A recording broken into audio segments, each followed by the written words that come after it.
I have a pair of Klipsch Forte IIs that I purchased back in 1990.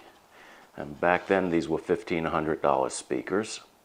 It was a splurge, but they lasted 25 years and are still going strong.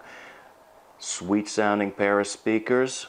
Unfortunately, I will not be playing them for you today. I'm just showing some modifications that were made. But there are others that have run sound checks on them. I did not bother because you're listening through a computer anyway, and the sound sucks.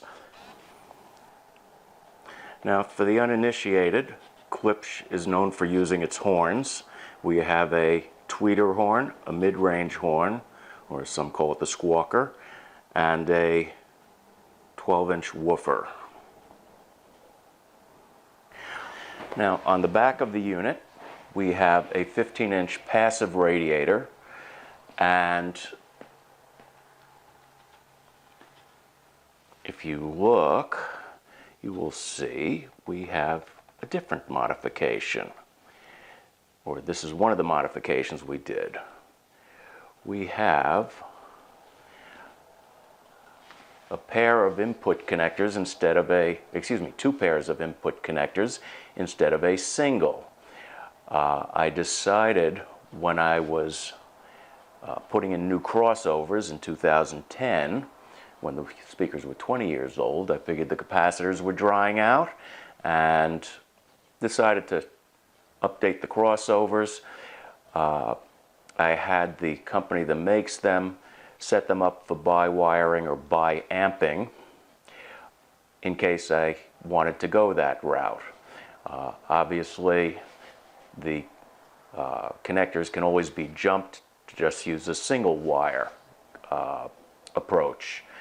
I decided to bi-wire. Frankly, I don't believe it makes much of a difference, but you know, what the hell? It gives direct access to the proper frequency pass filter network.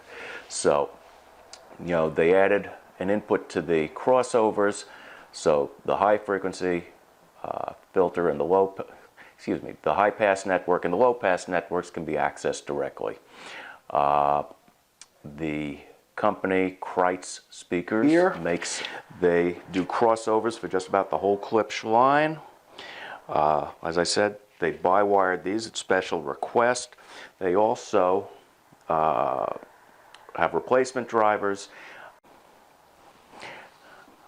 I also did their titanium tweeter diaphragms to replace the originals.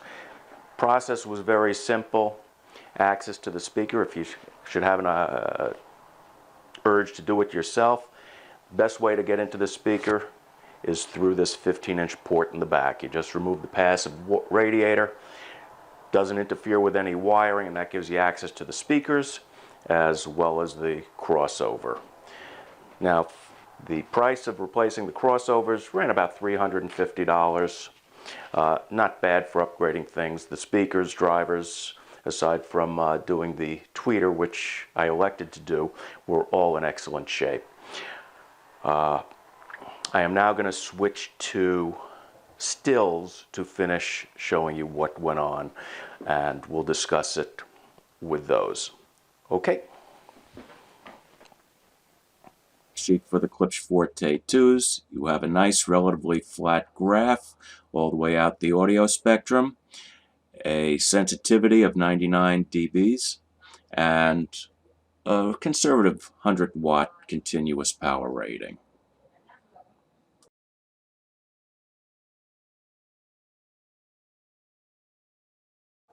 Here we have the passive radiator removed, and you can see it gives easy access to the wiring and the crossover being at the bottom of the cabinet.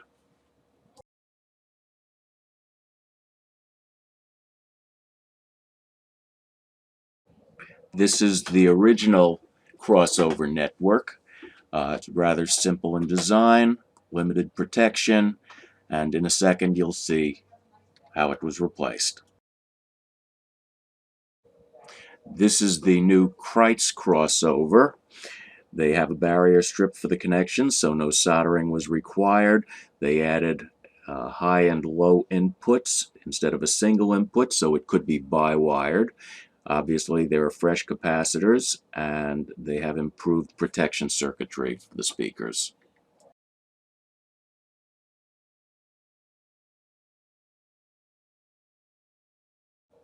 This is the original tweeter removed from the cabinet. Just took a little wiggling and unscrewing to get it out, and came apart very easily.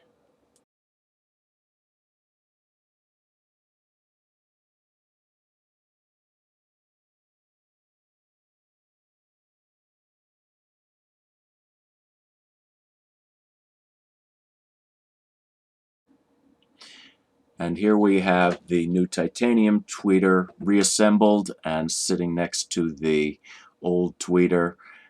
Went back together very easily and slid right into place.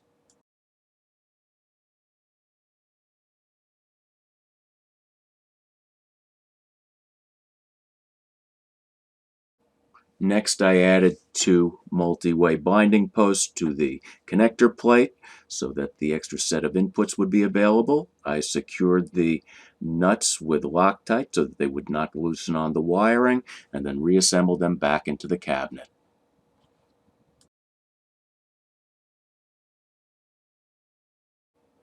And here we have the connector plate back in place.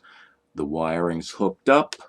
All I had left to do was put in the passive radiator, and the speaker was good to go. It's all updated so that if I want a bi-amp, as you can see, I do have it bi-wired, or I can go ahead and just use a single set of terminals by jumping the terminals. Any way you want to do it, it can now be done.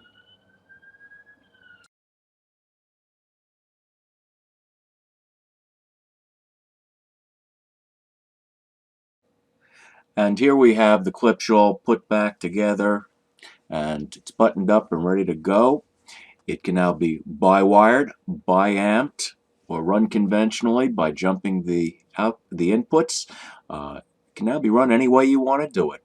And here we have a 25-year-old speaker that was rather expensive when I got it, but can't complain about 25 years out of a speaker that's still going strong.